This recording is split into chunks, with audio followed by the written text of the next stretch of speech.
नमस्कार, आप सभी का स्वागत है।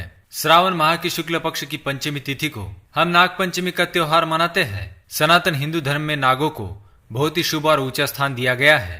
शिव जी गले में वासुकी नाग को धारण करते हैं और भगवान विष्णु शेषनाग पर विराजमान है। नाग देवता की मदद से ही समुद्र मंथन सफल हो पाया था। इसी कारण हिंदुओं में नागों की पूजा की जाती है, उन्हें प्रसाद चढ़ाया जाता है और उन्हें अत्यंत शुभ माना जाता है। नागों के देवता भगवान शिव को माना जाता है, इसलिए शिव जी के साथ ही उनके नाक पर भी जल और फूल चढ़ाए जाते हैं। माना जाता है कि इससे सर्पदोष से मुक्ति मिलती है। आज हम आपको नाग पंचमी की कथा सुनाने जा रहे हैं, जो गरुड़ पुराण में बताई गई है। एक समय की बात है, एक गांव में एक औरत दूध बेचा करती थी। उसकी एक ही पुत्री थी जो बहुत ही संस्कारी और सरल स्वभाव की थी। उसकी माँ का नियम था कि वह रोज दूध उबाल कर और उसे ठंडा करके अपने घर के आंगन में रखती थी और घंटी बजाती थी, और फिर जितने भी सर्प होते थे वो दूध पी लेते थे। उसने अपनी बेटी से कहा था, ये सर्प ही तुम्हारे भाई है, अगर मैं न रहूं तो तुम अपने भाइयों को याद कर लेना।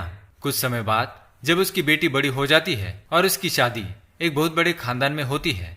जिस गांव में उसकी शादी होती है उस गांव के मुखिया के 7 बेटे थे। उनके सबसे छोटे बेटे के साथ इसका विवाह हो जाता है। 7 बहुओं में छोटी बहू सबसे ज्यादा संस्कारी थी। उससे बाकी की बहुएं ताना मारती थी कि तेरा तो इस दुनिया में कोई नहीं। एक माँ थी और वो भी मर गई। ऐसा सुनकर भी वो किसी से कुछ भी नहीं कहती थी। अब श्रावण का महीना चालू हुआ था। सारी बहुएं बहुत ही खुश थी। उनके भाई उन्हें लेने के लिए आने वाले थे और वे पूरा महीना अपने मायके में आराम से व्यतीत करने वाली थी। सबसे बड़ी बहू छोटी बहू के पास आती है और कहती है, तुम्हारा तो कोई भाई नहीं है, अब तुम क्या करोगी? पूरा श्रावण यही बैठे रहना पड़ेगा। ये सुनकर छोटी बहू को बहुत दुख होता है। वो बहुत रोती है और रोते रोते पेड़ के पास जाकर बैठ जाती है। तभी पेड़ से शेषनाग बाहर आते हैं और उसे याद कराते हैं कि तुम्हारी माँ मुझे दूध पिलाती थी और तुम मेरी बहन की तरह हो। तुम चिंता मत करो, तुम मेरे साथ नागलोक चलो। एक बहन अपने भाई के घर आए, ये उसका अधिकार होता है। शेषनाग मनुष्य का रूप धारण करके छोटी बहू को उसके ससुराल से अपने नागलोक पर ले जाते हैं। यहाँ नाग माता से भी उसको बहुत प्यार मिलता है। वहाँ शेषनाग के छोटे छोटे सर्प हुए थे जिनको नाग माता हर रोज ठंडा दूध पिलाया करती थी। एक दिन की बात है, छोटी बहू को पता नहीं था कि दूध अभी तक ठंडा नहीं हुआ है और उसने गलती से सर्प को दूध पीने के लिए बुला लिया। जैसे ही सर्पों ने दूध पीना शुरू किया, उनका मुंह जल गया और वो बहुत ही क्रोधित हो गए। वो छोटी बहू को डसना चाहते थे, पर नाग माता के समझाने पर उन्होंने छोटी बहू को छोड़ दिया और शेषनाग उन्हें अपने ससुराल छोड़ने आए, इस वादे के साथ कि अगले श्रावण वो फिर आएंगे।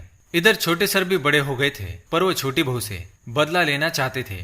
उन्होंने सोचा कि इस बार सावन में उसके घर जाएंगे और वही उसे डस लेंगे। श्रावण का महीना शुरू हो गया। छोटी बहू को पता था कि उसके भाई आने वाले हैं, इसलिए उसने एक दिन पहले ही अपने भाइयों के लिए ठंडा दूध, मीठी रोटी, फल, दाल ये सब बनाकर रख दिया।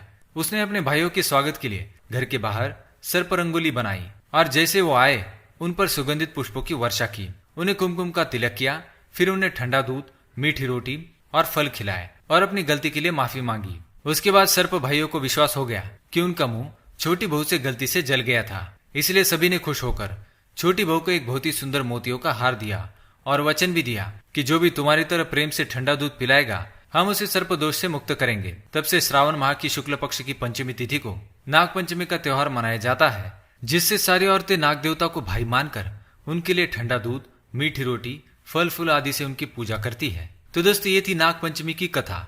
आपको ये कथा कैसी लगी हमें कमेंट में जरूर बताएं। ऐसी रहस्यमय कथाएं सुनने के लिए हमारे चैनल को सब्सक्राइब करें। धन्यवाद।